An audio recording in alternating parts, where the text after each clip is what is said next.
Arnau a carrer Corbera. La volta amb una peu. Dia 87. Les 9 del matí gairebé, aquí prenent un cafè, esmorzant i fent postals encara.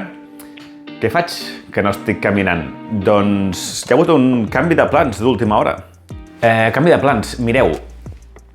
El meu pas per Bòsnia havia de ser un petit tram, us en recordeu? De frontera a frontera, aquest tram petit de costa, que havia de ser un dia o dia i mig, si volia allargar-ho com a màxim. Què passa? Em va escriure una persona ja fa setmanes, fa un parell de mesos potser, una persona molt interessant que viu a Sarajevo. Sarajevo és la capital de Bòsnia, que està a l'interior. I vaig pensar, ostres, seria bastant guai anar a Sarajevo i poder conèixer aquesta persona i conèixer Sarajevo. Tenia diferents opcions i al final l'opció que he escollit és l'opció 3, que resulta que és la millor perquè és la que està millor connectada, que és anar a un bus des d'aquí, des de Ploče fins a Sarajevo. I això és el que faré avui. Avui agafaré un bus a les 12:10, ara són les 9, encara queda, de 5 hores o així, fins a Sarajevo. Per tant, avui, inesperadament, no hi ha ruta, no hi ha camí. De mentre, segueixo fent postals i després us explico qui és aquesta persona i per què pot ser tan interessant.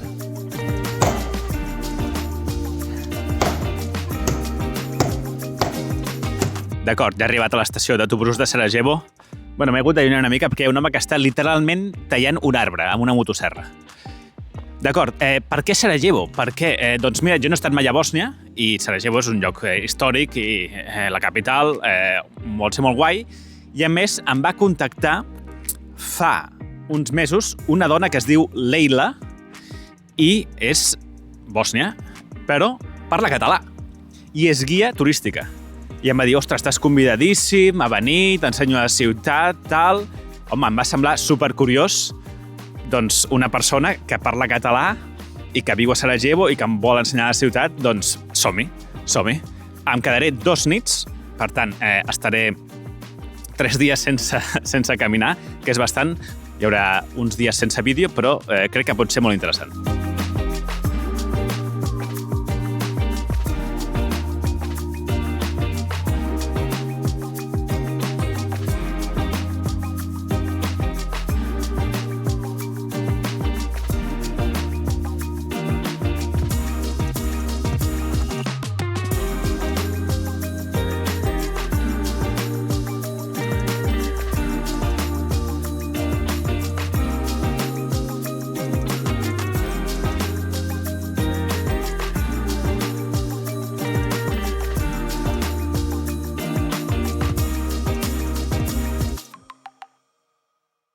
La volta al món a peu, dia 88. Bé, ahir vam arribar aquí i primera presa de contacte amb la Leila, vam anar a fer una volta per aquí pel centre, prendre alguna cosa, després de sopar, i avui ens prepara la visita turística especial privada de Sarajevo. I serà molt interessant. Anem a trobar-la, que ens està esperant ara d'aquí 2 minuts a la plaça central. Hola. Bon dia. Bon dia. Ostres, què tal? Porta la targeta, eh? Ah, sí, clar, oficial. Ha de ser oficial. Leila Adaduz, com estàs? Molt bé, i tu? Molt bé, perfecte. Què ens ensenyaràs avui? Avui us ensenyo la meva ciutat i us ensenyo perquè Sarajevo no és una ciutat de tolerància. Ah, no? No. Com la definiries? Jo la definiria com una ciutat de convivència, d'amor, de multicultura, perquè tolerància, no sé, porta alguna cosa negativa, no? Jo tolero el meu fill, que té 15 anys de vegades, saps? Convivència és l'única forma de viure que coneixem. Així seria. Bueno, doncs vinga, som-hi. Et fico un micròfon i comencem. Val, això què és? Perquè tu m'has dit que era una font. És una font. És una cosa una mica estranya, no? Sí, bueno, és una font, però és un dels símbols més representatius de Sarajevo. Ah, ostres. Tenim uns quants, no? Són Canaletes de Barcelona, la font de Canaletes. Més o menys, perquè, mira, el Sevill, es diu Sevill, i és com un símbol de l'època otomana. És una mica curiós, per què? Perquè la va projectar un arquitecte de l'època austro-húngara. i es va fer en l'època austrohúngara, però representa l'època otomana. L'època otomana és des del segle XV fins a finals del segle XIX. Són 4 segles de l'època otomana. Llavors, en aquesta època va ser que la ciutat de Sarajevo va ser fundada. Els otomans la van fundar, ells van conquistar aquesta part, van venir des de Sèrbia, diguem, des de l'est del país, van entrar a Bòsnia i Hercegovina o al regne de Bòsnia, que era en aquella època, i conquisten aquesta part. Tot es deia el regne de Bòsnia. El nom d'Hercegovina apareix una mica després. Em fa gràcia, saps, que el símbol de l'època otomana és de l'època austrohúngara, en realitat. Bueno, podem anar per aquí, perquè et vull ensenyar aquest carrer artesanal que tenim, els artesans amb cobre, però tenim molta cultura de prendre el cafè. Molt autèntic, veus moltíssimes coses de... I això és el que m'espero trobar a Turquia, saps? No m'esperava trobar a Sarajevo. Saps què? És que nosaltres aquí tenim la broma de que amb turistes, saps? Que si no saps, no pots decidir si vols anar a Europa Oest o a Europa Est, pensa a Sarajevo. Ho tens tot. Això és per fer el té que li diuen xai, no? Aquí no. també es diu xai?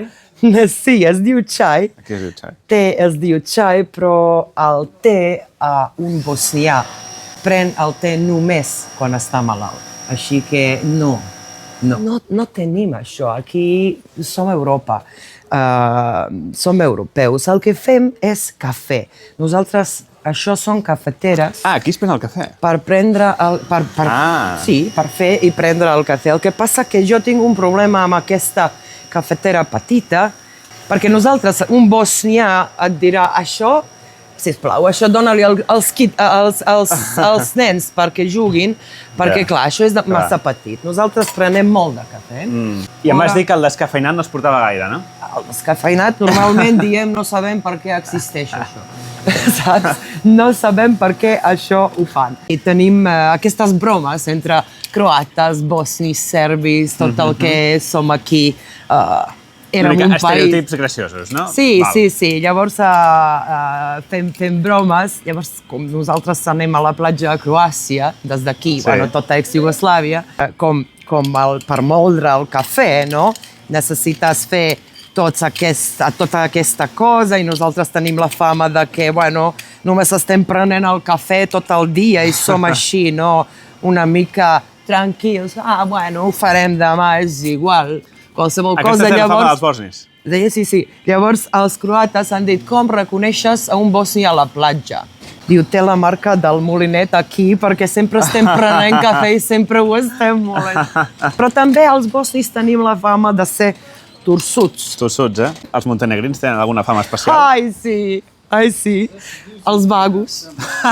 Els montenegrins tenen la fama de ser els vagos, clar, perquè són els que estan allà més al sud, no? No farem paral·lelismes amb Espanya, perquè encara ens cancel·larien. No ho farem. Són els que estan més al sud, no? Del país i del país de l'ex-Iugoslàvia. Llavors, tenen aquesta fama de que són vagos. Tenen ara, actualment, una vegada a l'any tenen un concurs de qui és el montenegrí més vago de tot el Montenegro. Ells s'ho prenen en conya, com a mínim. A veure, aquí tenim també plats típics, no? De tots els Balcans, però tots els tenim, no? Per exemple, el burek. Burek, aquí, el burek és la pita de carn. Val? D'acord. Sí. Ara, la de patata és krompirša. Els croates, serbis, montenegrins, tots els altres, diuen burek de formatge, burek de no sé què. I llavors sempre és la broma de que, a veure, el burek de formatge no existeix.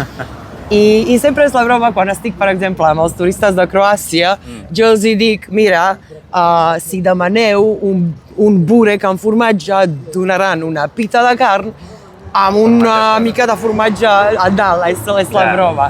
Llavors sempre és això. I fa uns anys hi havia un partit de futbol entre Montenegro i Bòsnia. Els montenegrins estaven dient «Burek amb formatge! Burek amb formatge!»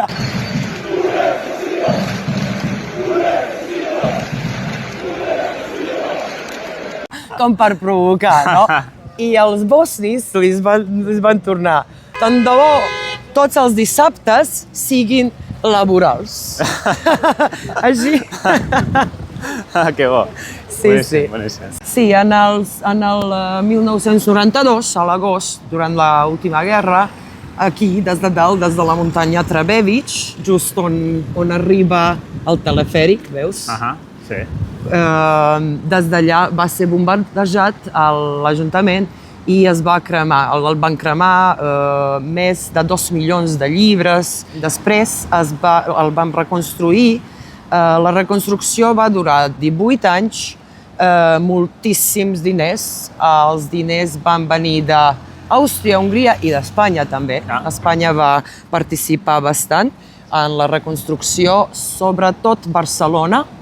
Això és molt important perquè Barcelona va fer el senyor Maragall, que era l'alcalde en aquella època, ell va introduir Sarajevo com a districte 11 de Sarajevo i per poder enviar ajuda i per la reconstrucció. Ara mateix s'està fent el mateix amb Gaza.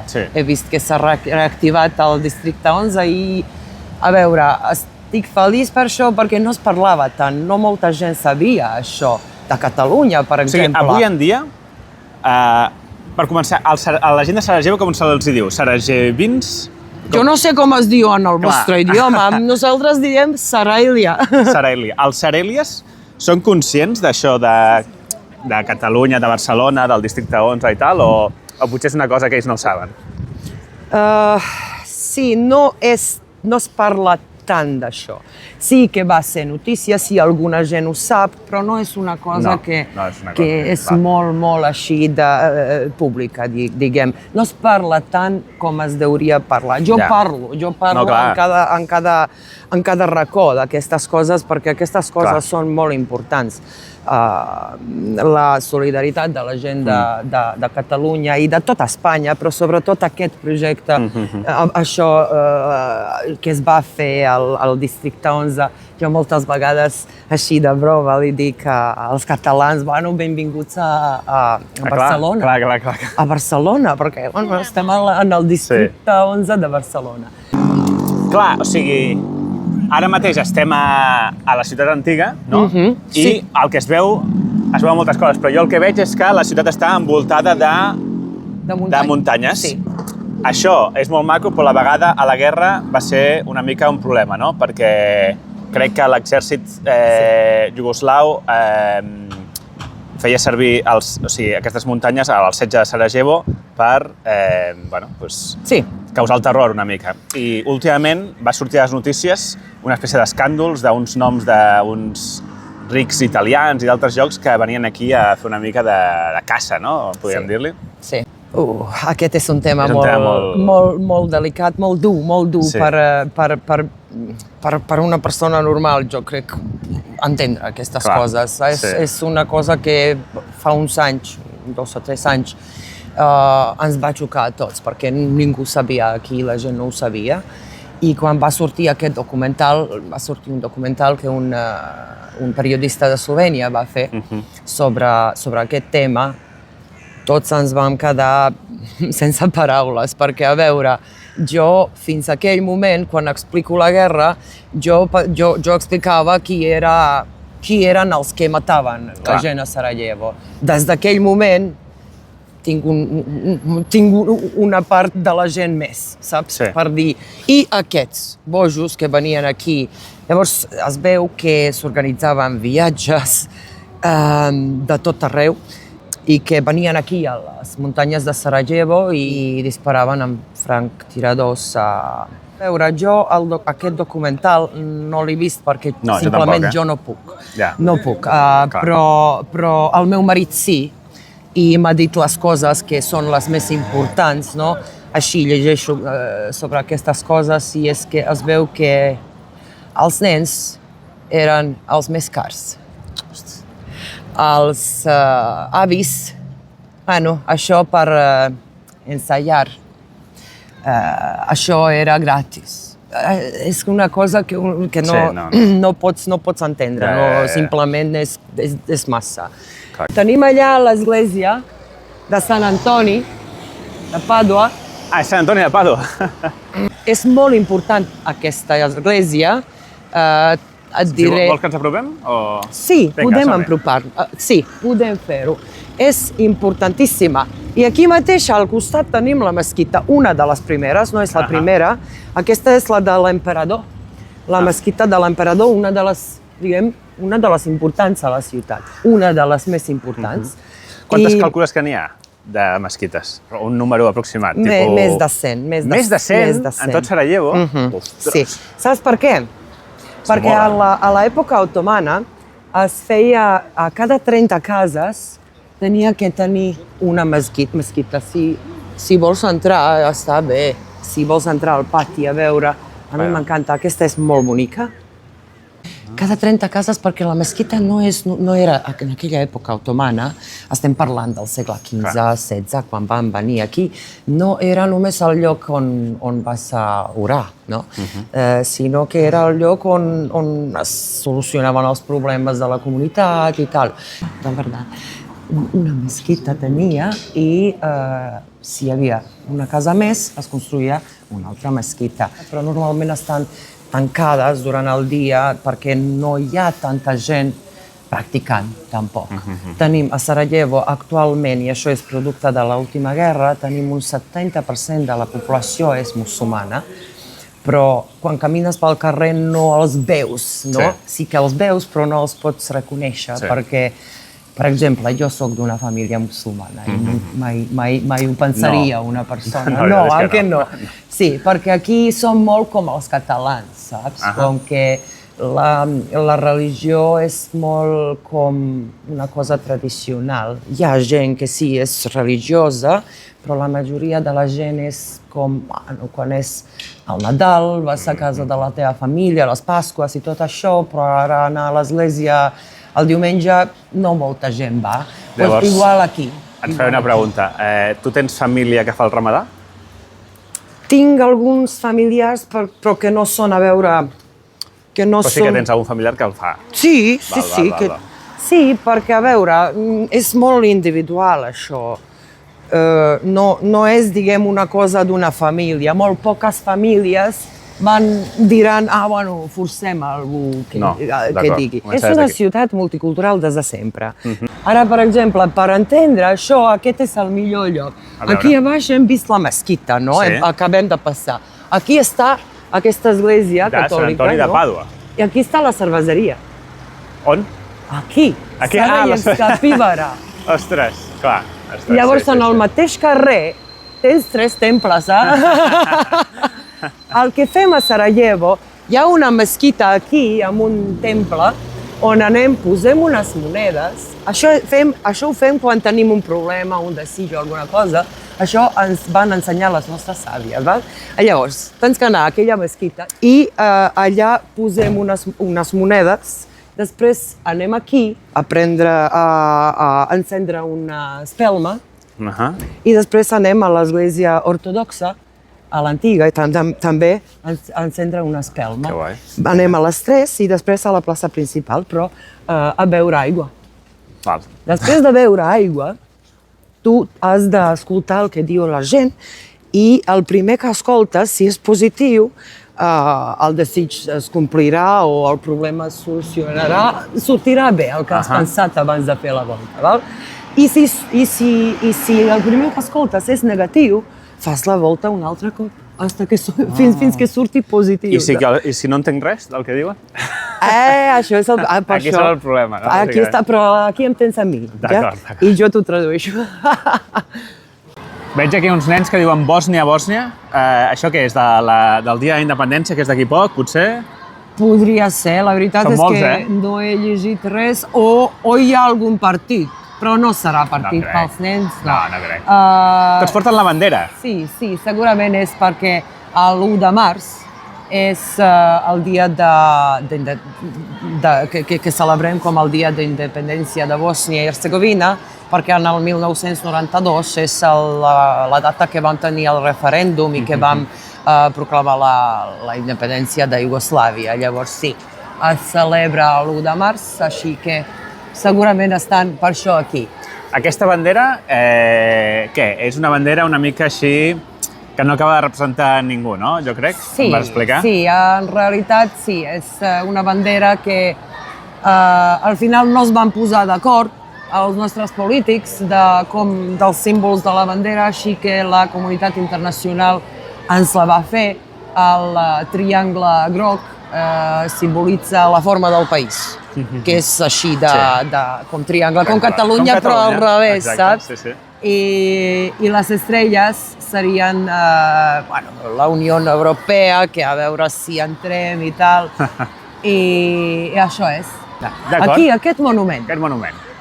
1997, després de la guerra, els Estats Units ens regalen aquest monument i ens reconeixen a Sarajevo com una ciutat multicultural. Et puc dir una cosa, que des que existeix Sarajevo, jo crec que el moment menys multicultural per Sarajevo va ser el 97, per allà. Vaja. En aquella època, perquè clar, després d'acabar la guerra encara estaven les ferides, la gent, això va canviar molt els percentatges de la població, també la guerra, per això és el moment quan menys multicultural Sarajevo era. Però jo sempre dic, bueno, gràcies als Estats Units, però és que nosaltres ja ho sabíem, perquè des del segle XV som una ciutat multicultural, però bueno, ara està bé que som reconeguts, no importa que sigui després de 500 anys, això ja, bueno. Sarajevo, trobada de cultures. Sí. Est-oest. Què vol dir això? Perquè crec que està aquí, aquesta línia en concret, aquesta línia. A veure, aquesta línia està simbòlicament perquè Bòsnia i Hercegovina està i sempre ha estat entre els dos imperis, no? L'imperi, diguem, romà de l'est i de l'oest. Entre aquests dos mons. I aquí, just aquí, es veu aquest simbolisme, perquè si mirem allà, veiem tota la part de la ciutat de l'època otomana. Les cases baixes, la zona, que havíem dit, la zona comercial, no? La zona comercial. I després, només canviant, mirant a l'altre costat... És bastant diferent, sí. És una altra ciutat. Bastant obvi. Sí, és com una ciutat europea, qualsevol, no sé, Praga o Budapest o Viena, el que sigui. Sembla a qualsevol, perquè sí, és la part moderna, és la part austrohúngara de la ciutat, amb aquests edificis que els podem trobar a qualsevol ciutat de l'Europa oest. Així que, clar, la broma és, bueno, si no saps, si no ho tens clar si vols anar a l'est o a l'oest, el que fas és deixar-ho al destí una miqueta, no? Llavors el que fas és això, i a veure què ens diu el destí, perquè jo vull anar a l'est ara mateix, perquè a l'oest ja hem estat. L'has clavat. Què et dic? Així que... Doncs som-hi.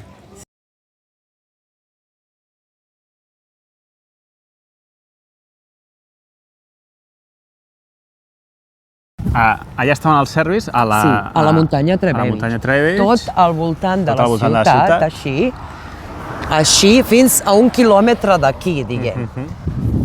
I d'aquest costat també 1 quilòmetre d'aquí. Aquesta part no estava ocupada. La part mitjana de la muntanya, així, tampoc estava controlada per nostre exèrcit. Llavors, darrere de la muntanya ja és camí cap a Croàcia, diguem. Llavors, dels dos costats, a la muntanya sempre hi havia lluites. Aquí l'aeroport el tenia la ONU. La ONU va venir i va agafar l'aeroport dels serbis, perquè sí estaven a l'aeroport, i per assegurar la zona. Llavors, ells estaven aquí. Llavors, per entrar i sortir a la ciutat, la gent podia passar la muntanya, creuar la muntanya a peu, perquè, clar, la cercania de la línia. Llavors, passar per aquí estaven unes trinxeres, venir fins a la pista de l'aeroport, llavors tenien que córrer per entrar a la ciutat, per la pista. saps? Perquè era l'única manera d'entrar i sortir a la ciutat. Però d'aquesta manera molta gent moria perquè amb franctiradors els disparaven dels dos costats. No bombardejaven perquè estava a l'ONU, però sí amb franctiradors. Llavors, clar, això ho dèiem la ruleta de Sarajevo. Més de 200 persones en un any van perdre la vida intentant entrar o sortir de la ciutat. Llavors, al final del primer any de l'asseig, que va ser el 92, neix la idea d'acabar el túnel per baix de la pista de l'aeroport i connectar les dues parts, la que està assetjada i la que no. I llavors és el que es va fer. En març del 93 es va començar quan es van derretir les neus i tot això, abans no es podia, i van acabar en juliol. Llavors 4 mesos els van trigar a fer el túnel treballant en turnos tot el dia, nit, no? Eren 3 turnos per 8 hores que van dels dos costats i al final es van trobar.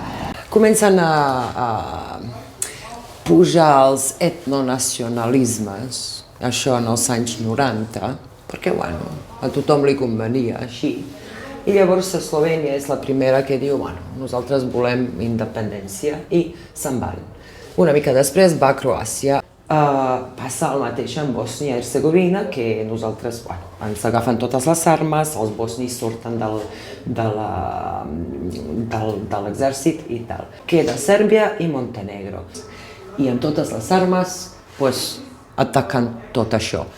Nosaltres tots sense armes, sense exèrcit, sense res. Quan ells van entrar a Bòsnia i Croàcia, aquí vivia la majoria de la població, no la majoria, però majoritàriament aquesta part, la població era ortodoxa, clar, perquè la frontera és aquí i és normal. Llavors, quan van entrar, van dir, tu ets nostre, perquè tu ets ortodoxa, aquí té una escopeta ahí a la guerra. Si trobaven algú que era ortodoxa i que deia no, jo no soc vostre perquè jo no estic d'acord, el mataven igual. Separaven els ortodoxes dels no ortodoxes, els ortodoxes, clar, al lluitar, i els no ortodoxes, o els que no volien lluitar i eren ortodoxes, a matar-los a camps de concentració, el que sigui. La mitjana de bombes que queia en un dia eren 329. 329. En el dia més dur, que va ser en juliol del 93, van caure 3.777 granades en una ciutat tan petita. I només 8 anys després dels Jocs Olímpics, que vam ser al centre del món, no?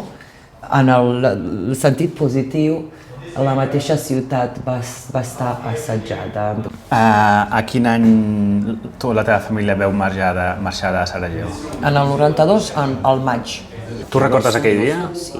Quina edat tenies? 12. 12. Sí. Llavors sí, recordo que pensaven que serà per 10 dies o alguna cosa així, que això es calmarà. Ningú pensava que podríem tenir una guerra aquí. Miss Opkolienok. Sí, Sarajevo. Sí. Miss de Sarajevo assetjada. Això va ser al principi del setge, va ser al maig del 92, per tenir l'atenció del món, del que està passant aquí. Perquè a part de que es presentava Sarajevo com una ciutat musulmana, com una ciutat amb musulmans radicals i coses així, les noies volien presentar, mira, aquí estan les musulmanes radicals, i també una mica es volia organitzar alguna cosa normal, saps? No els funerals, no aquestes coses que ara s'han tornat en la guerra normal, sinó com tornar una mica a la normalitat. Llavors, en el 1995, es va firmar l'acord de Dayton, que va acabar la guerra. Això va passar a Dayton, Ohio, i llavors, amb aquest acord de Dayton, Bòsnia i Hercegovina està dividida en 2 repúbliques i un districte. La República Srpska, això que és vermell aquí, el districte Brčko, que és aquí, i la Federació. cadascú té la seva administració, més l'administració del país, més en Federació 10 cantons també tenen la seva administració, el que vol dir que un país de menys de 3 milions d'habitants tenim més de 200 ministres. Costa posar-se d'acord, no, llavors? Oh, sí, ho han fet així perquè no ens posem mai d'acord. Sí. Ho han fet, està fet així. Tota la nostra Constitució, saps que a la Constitució també està escrit que no som bosnians amb diferents religions, ara som, el que són els catòlics són croates, els que són els ortodoxos són serbis i els musulmans serien bosniacs. Ara jo, per exemple, em vaig declarar com bosniana, que vol dir que no he triat ninguna de les 3 ètnies, diguem, bosniana, el que som històricament, i soc minoria. És com si un espanyol sigui minoria en Espanya. Sí, clar. Per això nosaltres aquí ho diem Absurdistan, el nostre... Absurdistan, sí. Bueno, ja portem bastanta estona. Crec que la pregunta que s'està fent tota l'audiència és com és que parles català? Com és que parlo el català? Bueno, vaig viure a Catalunya just durant aquesta guerra. Des del 93 fins al 96 vaig viure a Catalunya, al Penedès. Millor dit, a la zona del Penedès. Sí, i vaig aprendre el català, vaig anar allà a l'escola. Fugint una mica la teva família, fugint del tema de la guerra, i vau acabar a Catalunya per complir o acabar a qualsevol altre lloc o per algun motiu en concret? No, perquè mira, és l'oportunitat que vam tenir. Primer vam anar a Croàcia, vam estar a Omiš, un any i 2 o 3 mesos, i des d'allà hi havia una organització que s'emportava gent d'allà que eren musulmans, de religió musulmana, vivint a Croàcia. En aquells moments era una mica perillós. Llavors, unes 100 persones van anar a Catalunya i això és l'oportunitat que vam tenir. Llavors, en l'agost del 93 arribem a Catalunya i allà... Tenies tu? 13. 13 anys? Sí. I molt bé, i bueno, com va ser aquesta època adolescent a Catalunya? Va ser una part molt bonica de la meva vida, a part de que, clar, vam fugir de la guerra i va ser aquesta part difícil, no? Però venir allà i trobar tota aquesta gent que ens va acollir, que ens va ajudar. Us van acollir molt bé els catalans? Ens van acollir molt bé. Els catalans ens van ajudar molt, ens van fer sentir un de vosaltres. Jo no em sentia diferent, no em sentia com que, saps, com refugiada, em sentia com una de vosaltres. I això ho va fer la gent, principalment, clar, els pobles on jo vaig estar a Moja, a Olèrdola, allà vaig anar a l'escola, al 7è i 8è, i allà els meus companys, la meva mestra, em van dedicar moltíssim temps perquè jo aprengui el català. Vaig estar aprenent mig any català i després l'altra meitat del 7è vaig estar fent exàmens de tot l'any. I després el 8è normal, i després a l'institut, al 8è ja estava aprenent també el castellà, i a l'institut a Vilafranca anava a l'institut, vaig anar a tercer d'ESO, perquè just va ser l'any del canvi, que van introduir aquest canvi, i així que vaig anar a 7è, 8è i tercer d'ESO directament, vam ser la primera generació. Llavors, bueno, vas fer molts amics, no? Sí, moltíssims. I tots els teus amics estan allà, i de cop i volta, un dia heu de tornar. O, bueno, la teva família decideix tornar a casa, no? La meva família, sí. I tu com vas viure aquesta tornada? Molt malament, molt malament. Tu t'havies quedat, no?, una mica més? Saps què? Va ser molt dur per mi, perquè jo vaig viure uns anys molt delicats a Catalunya, de 13 a 16, que és les primeres simpaties, saps? Les primeres amistats, de veritat, formes, i llavors en un moment et diuen, no, ara marxem. I clar, per mi va ser que jo no vull marxar, jo comptava els dies com si fos, saps, com si estigués condemnada a mort. Hòstia. No, la veritat, jo ho vaig viure així.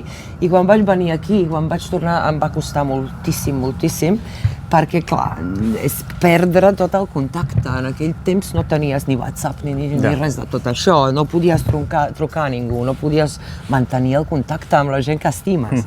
Llavors, per mi va ser com que m'han tret una cosa que estimo molt, m'han tret una part de mi, saps? I, bueno, després, per sobreviure, va ser més fàcil oblidar. Era massa dolorós, no? Era massa dolorós, però ara que he recuperat el català, perquè el vaig perdre, he decidit reconnectar-me amb aquest món, amb Catalunya, amb els amics, amb tota la gent que conec. M'he reconnectat amb bastanta gent, però queda molt. M'agradaria, de veritat... I ells, evidentment, se'n deuen recordar de tu, clar. Clar que sí. I, hòstia, imagino la trucada de «Ostres, hola, sóc la Ila». Quina gràcia, ostres, jo sé molt... Sí, la veritat és que sí, però a veure, fins ara no he trobat algú que digui a veure, no m'importes tu, alguna cosa així, saps? Encara que jo sempre he sentit una mica la culpa de que no he mantingut aquest contacte, però clar, autodefensa una mica, clar, sí. Però no ha pogut ser, saps? Sí, no ha pogut ser. Ha sigut impossible, llavors sí. Això ara, reconnectar-me amb Catalunya, és com una part de mi que estava per allà, l'estic tornant, saps? Com que una part de mi em faltava i ara com que el meu cor està sencer. No sé, és com em sento, és molt, molt emotiu tot això. I entre cometes, per aquests motius, comences a fer ara aquests tours en català una altra vegada, no? Sí. Explica'ns una mica això. Sí, és que jo, bueno, ja fa més de 10 anys que soc guia, però no en català, només en castellà, perquè, clar, no parlava bé el català. Llavors, ara que em sento més segura amb el català, l'any passat, al novembre, vaig pensar, bueno, he de reconnectar-me, llavors vaig començar a reconnectar-me i a fer un projecte que es diu els ponts de cultures entre Bòsnia i Hercegovina i Catalunya. Clar que alguns ponts ja existeixen, alguna altra gent els ha fet amb altres projectes, com per exemple el Districte 11, és un pont de cultura molt gran i altres persones, però jo per la meva part també jo em dedico al turisme i el que sempre em diu gent d'Espanya i de Catalunya és que no hi ha promocions allà, no es presenta a Bòsnia i Hercegovina, llavors per mi era presentar una mica als catalans, mira que tenim això i teniu el vol directe ara, i des de Girona, bueno, però és una cosa que ara estem a prop. Jo sento ara que, saps, en el 96 era tan lluny quan vaig tornar aquí.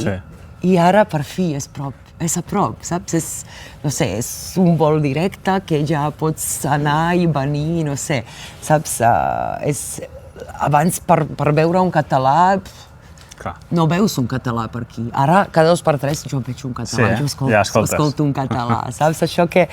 Sí, ara estem aquí i aquest és, en realitat, jo he fet només un tour en català, he tingut un grup i també molt emotiu perquè aquest grup va ser del Penedès, la major part d'ells, i una de les persones al grup que era la meva professora de català de l'institut. Que emocionant. Mare meva, sí. Així que, sí. I això va ser fa 2 dies? Fa 2 dies que se'n van marxar.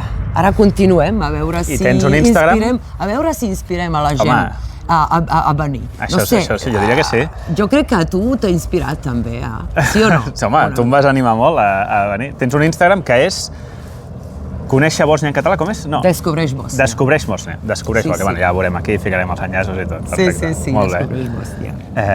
Pues res, perfecte. I una cosa més, que és molt important, perquè en tot aquest projecte que he fet ara, jo en realitat he fet un free tour. I el free tour, jo sempre he sigut contra els free tours, com que, saps, la professió i tot això. Però el free tour el faig només en català, el faig 2 dies a la setmana, perquè és l'únic que he pogut fer per incorporar-ho, però és un projecte que he començat just per això, i només exclusivament en català. Hòstia, és molt raro això, Un free tour a l'estranger només en català, eh? En català. Potser és l'únic d'Europa, no sé. Només el faig en català. No sé si és l'únic, però només el faig en català perquè jo sempre he sentit que un agraïment molt fort a Catalunya, i Catalunya es va obrir a nosaltres la porta, saps? A la meva família i a mi quan més ho necessitàvem. Llavors, per mi, aquesta és la manera, per aquest vol de Girona que ve i tot això, és la manera d'obrir les portes de Sarajevo als catalans. El primer contacte que tinguin, jo els faig el free tour i ja està. Després que facin el que vulguin, però jo, com que, saps, vull obrir la porta als catalans com els catalans em van obrir la porta a mi també. Bueno, tu, doncs aquí s'acaba això, 7 hores clavades, 7 hores que no podrem posar al vídeo, però bueno, farem el resum que pugui, perquè ha sigut impressionant. Moltes coses s'han quedat fora que no he gravat, com per exemple el tema dels caravanserais, molt interessant, tot el tema de l'Imperi Otomà, però bueno, en fi, ha sigut superinteressant, moltíssimes gràcies. Jo espero que s'hagi pogut transmetre al vídeo tota la quantitat d'informació, cultura, història i tal d'aquest país, d'aquesta ciutat. Tot gràcies a tu, moltíssimes gràcies. Moltes gràcies a tu per visitar. Espero que els catalans vingueu molt al free tour de la Leila. I res, demà torno a Ploče i seguiré caminant i tornaré a entrar un altre cop a Bòsnia, molt breument, a Neum, i després un altre cop a Croàcia, i després a Montenegro, que me'n recordaré de moltes coses de les que m'has dit també. Sí. Així que res, moltes gràcies. Algun últim missatge? Bueno, moltes gràcies, Enric, per venir aquí i bueno, que vinguin els catalans aquí, si volen. No és només el free tour el que faig, això és tot... Clar, el free tour és una manera... Fas el free tour i el tour complet, també. El tour de 2 dies o 3, no? Clar que sí, qualsevol cosa que vulguin els catalans em poden trucar i que no sigui un tour i que vulguin preguntar-me per un consell, també. Descobreix Bòsnia i aquí estic. D'acord. Ara, per acabar, com et convidaríem en bosnià, com diríem, a reveure? Doviđenja. Doviđenja. Doviđenja. Mentre camino, sempre vaig pensant en el vídeo. En aquest cas, en el bus d'anada cap a Sarajevo no parava de pensar en el guió del vídeo. No depenia de mi, perquè al final qui fa la visita és la Leila. Però bé, pots anar fent preguntes i pensant com donar-li una estructura perquè s'entengui. No és el mateix fer un tour de 7 hores que un vídeo de YouTube. Doncs tot el guió i tots els preconceptes que tenia sobre aquest país i aquesta ciutat no han servit per res. El que m'he trobat ha sigut molt diferent al que m'esperava. Quan un pensa en Bòsnia, inconscientment li venen paraules a la ment negatives. Divisió, guerra, separació... I han sonat molt més paraules positives com convivència, diversitat o retrobament. La lliçó que m'enduc i que m'aplicaré pel que em queda de viatge és que hem de deixar una mica de banda l'enciclopèdia i escoltar més a les persones que ens expliquin la seva història. Bona nit a tothom.